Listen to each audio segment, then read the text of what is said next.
நட்பை பற்றி நிறைய நான் பேசியிருக்கேன். ஆனாலும் பேச பேச திகட்டாமல் இருப்பது நட்பு தான். அதுக்கு மெயினான காரணம் என்னென்னா, நாம் மற்ற உறவுகள் எல்லாம் இரத்த சம்பந்தமான உறவுகள். நட்பு ஒன்று தான் சித்த சம்பந்தமான உறவு. மற்றதெல்லாம் ஃபிசியாலஜி டிட்டர்மின் பண்ணுது, இதை மட்டும்தான் சைக்காலஜி டிட்டர்மின் பண்ணுது. மற்றதெல்லாம் ஜீன்ஸ் டிட்டர்மின் பண்ணுது. ஆனால் இதை தான் வைப்ரேஷன்ஸ் டிட்டர்மின் பண்ணுது. இந்த நட்பு மிக உயர்ந்தது, மேன்மையானது, எதிர்பார்ப்புகள் இல்லாதது அப்படிங்கிறதுக்கு நிறைய சம்பவங்கள், நிறைய கதைகள், நிறைய காவியங்கள் எல்லாமே இருக்குது. அண்மையில் இணையத்தில் ஒரு அழகான கதையை படித்தேன். 2 நண்பர்கள் ஒரு கப்பலில் போகிறாங்க, எல்லாரோடையும் தான் போகிறாங்க. திடீர்னு அந்த கப்பல் என்ன பண்ணிச்சு, தரை தட்டிடுது ஒரு தீவில். அந்த கப்பலில் இருந்த மற்றவங்கெல்லாம் இறந்து போயிடுறாங்க. இந்த 2 நண்பர்கள் மட்டும் பிழைச்சிக்கிறாங்க. அந்த தீவுக்கு போனால் அந்த தீவில் யாருமே இல்லை. அப்போ ஒரு நண்பன் சொல்கிறான், அந்த பாரு, நான் கிழக்கு பக்கமாக போகிறேன், மக்கள் யாராவது இருக்காங்களா, சாப்பிட்றதுக்கு ஏதாவது பழங்கிடம் இருக்கான்னு பார்த்துட்டு வரேன். நீ இங்கே இரு, நீ இந்த பக்கம் அப்படியே போய் ஏதாவது இருக்கான்னு பாரு, நான் அந்த பக்கமாக எதிர் திசையில் போய் பார்க்குறேன், யார் எதை கண்டுபிடிச்சாலும் கொண்டு அடுத்தவங்ககிட்ட ஷேர் பண்ணிக்குவோம் அப்படின்னு சொல்லி. இவன் இப்படி இந்த கிழக்கு பக்கம் இருக்கிறவன் இப்படி என்ன பண்ணுறான், அங்கங்கே கொஞ்சம் தூரம் போனால் சோர்ந்து பண்ணி, என்னையா தீவு இதுக்கு மாட்டிக்கிட்டோம் கடவுளே அப்படின்ட்டு. உடனே அவன் என்ன பண்ணால் உட்காந்து ப்ரே பண்ண ஆரம்பிச்சான். கடவுளே, எனக்கு சாப்பிட்றதுக்கு ஏதாவது கிடைச்சா நல்லாயிருக்கும் அப்படிங்கிறான். நிறைய பழங்கள் கொண்டு கிடைக்கிது. அவன் முன்னாடி பார்த்தா பழங்களாக இருக்குது, ரொம்ப தனிமையாக இருக்குதே, ஒரு துணை இருந்தால் எவ்வளோ நல்லா இருக்கும். ஒரு அழகான பெண் அவன் முன்னாடி. சரி, இந்த பொண்ணும் கிடைச்சாச்சு, சாப்பாடும் கிடைச்சாச்சு, நம்மளை கூட்டிகிட்டு போகிறதுக்கு ஒரு கப்பல் வந்தால் எவ்வளோ நல்லா இருக்கும்னு நினச்சான். ஒரு கப்பல் வந்துருச்சு. இவன் அந்த பொண்ணை கூட்டிகிட்டு இந்த சாப்பிட்ற பொருள்கள்லாம் எடுத்துக்கிட்டு போய் கப்பலில் ஏறுறான். அப்போ அசரீரி ஒன்று கேட்குது, ஏய், உன் நண்பனை மறந்துட்டியே, அவனை கூட்டிகிட்டு போகலையா, மேற்கு திசையில் போனானே, அவனை விட்டுட்டு போறியே அப்படின்னு.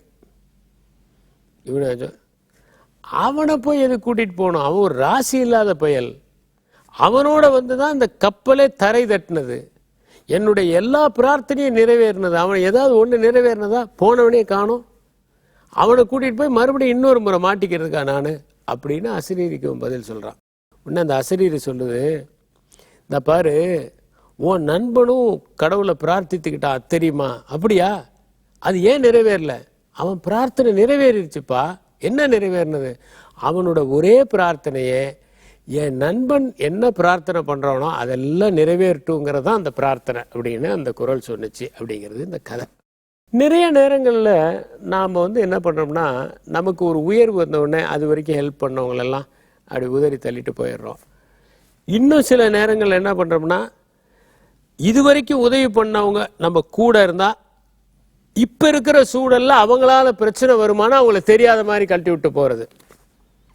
3வது, அவங்களுக்கே தீமை பண்ணால் நமக்கு ஒரு உயர்வு கிடைக்கும், ஏன்னா அவங்களோட நம்ம அசோசியேட் பண்ணவங்கன்னு தெரியாமல் இருந்தால் நமக்கு உயர்வு கிடைக்கும்னு அதையும் செய்கிறவங்க இருக்காங்க. இதுதான் இன்னைய நிலைமையில் நடக்கக்கூடிய நட்பு. காவிய நட்பு எத்தனை பேர்கிட்ட இருக்கு, ரொம்ப ரேர். ஆனால் இது மாதிரியான ஒரு நட்பு ஒரு மனிதனுக்கு கிடைச்சா அவனுக்கு ஒரு நண்பன் போதும், ஒரே நண்பன் போதும். உயிரையும் கொடுத்து, தன் நண்பனுக்காக உயிரையும் கொடுத்தவர்கள் இருக்கிறார்கள், உயிரை கொடுப்பதற்கு தயாராக இருப்பவர்களும் இருக்கிறார்கள். ஆனால் அந்த நட்பை எப்படி நாம் வரையறுத்து கொள்ள போகிறோம், இதுதான் இன்னைக்கு இருக்கிற மிகப்பெரிய கேள்வி. இன்னைக்கு இளைஞர்களை பொறுத்த வரைக்கும் என்னன்னா, அவங்க என்ன நினைக்கிறாங்கன்னா, அடிக்கடி செல்போன் பண்றவங்க நண்பர்கள், அடிக்கடி இமெயிலில் மெசேஜ் அனுப்புறவங்க நண்பர்கள், சேட் பண்றவங்க நண்பர்கள், வாட்ஸ்அப்பில் இது பண்றவங்க நண்பர்கள். ஒரு வருஷம் பேச வேண்டிய அவசியமே இல்லையே, தேவையே இல்லை. வார்த்தைகள் வீண். ஒருவருடைய மௌனத்தையே நம்மால் புரிந்து கொள்ள முடியவில்லை என்றால் அவருடைய சொற்களை எப்படி புரிந்து கொள்ள போகிறோம் அப்படின்னு ஒரு சுவரொட்டி. உண்மைதானே? அப்ப நல்ல நண்பர்கள் யார்னா, யார் நம்மை வார்த்தைகளை தாண்டி நேசிக்கிறார்களோ, தங்களுடைய சுயநலத்தை தாண்டி நேசிக்கிறார்களோ அவர்கள்தான் நல்ல நண்பர்களாக இருக்க முடியும். அவர்கள் தங்களுக்காக பிரார்த்திப்பதில்லை, நமக்காக பிரார்த்திக்கிறார்கள். அவர்கள் நம்முடைய நலனிலேயே அவர்கள் நலனும் அடங்கி இருப்பதாக நினைக்கிறார்கள். அந்த மாதிரிலாம் நண்பர்கள் இருக்காங்க. எனக்கு ஒரு நண்பர் பார்த்தீங்கன்னா, அவர் நல்லது செஞ்சுட்டு நன்றி சொல்லுவார், நமக்கு 10 முறை தேங்க்ஸ் சொல்லுவார். சண்முக சுந்தரம்னு ஒரு நண்பர் மதுரையில் இருக்கார், ரொம்ப ஆச்சரியமான நண்பர். ஃபர்ஸ்ட் டைம் எனக்கு என்னடா அது இவர் தேங்க்ஸ் சொல்லாருன்னு. அப்புறம் அவர் இயல்பே தான். அவர் பையனுக்கு பேர் சொல்லி கொடுக்கறதுக்கு முன்னாடியே தேங்க்ஸ் சொல்ல கத்தி கொடுத்துட்டார். இது மாதிரி மனிதர்களும் இருப்பதனால்தான் அவ்வப்போது பருவமழை தவறாமல் பெய்து கொண்டிருக்கிறது என்பதை காலம் நமக்கு உணர்த்துகிறது. நன்றி, வணக்கம்.